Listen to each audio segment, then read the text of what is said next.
And happy Monday. Today's story is Mr. Men Trip to the Moon. One day Mr. Nonsense was reading the Nonsenseland Times when he had the idea of going to the moon. Well, if a cow can jump over it, it can't be too hard to get to, he announced to no one in particular. Later that day he mentioned the idea to Mr. Greedy. Mr. Greedy thought it was an excellent plan. "I hear the moon's made of cheese," he said, licking his lips.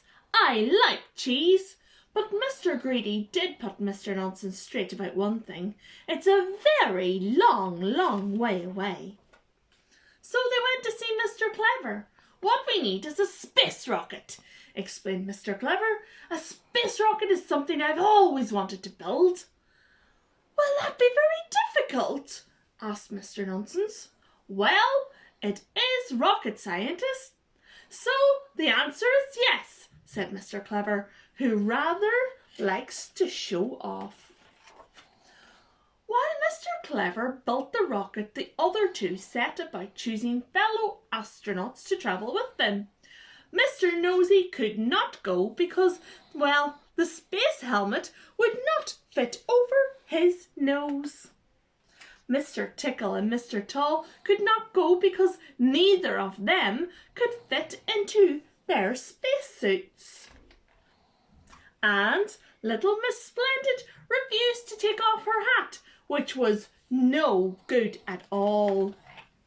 Mr. Clever had finished the rocket in record time. Clever him! And the day of the launch arrived.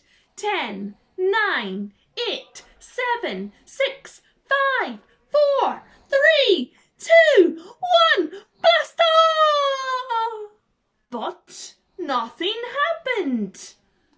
Nothing happened because Mr. Forgetful had forgotten to fill the fuel tank. An hour later the rocket took off, roaring up into the sky, trailing a great cloud of smoke.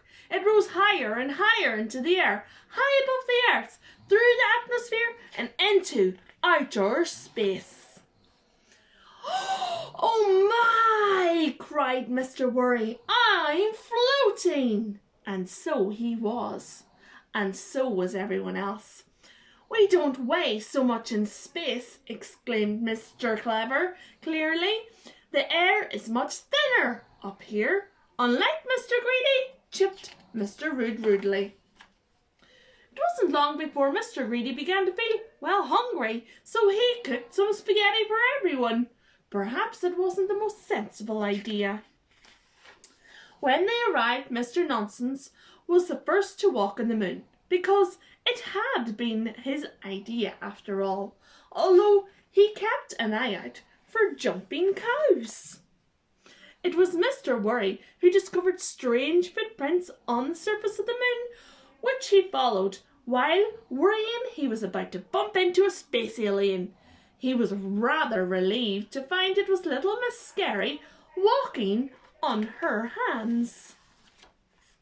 Mr. Small could not believe it. He could lift Mr. Greedy above his head with one finger.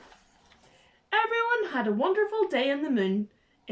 Everyone except for Mr. Greedy, who was disappointed to discover that the moon is not made of cheese.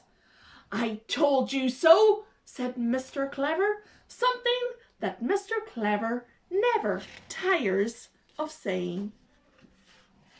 The next day they packed up and went home. It had been a splendid adventure, and Mr. Nonsense was very pleased with himself, and so were all who lived in Nonsenseland.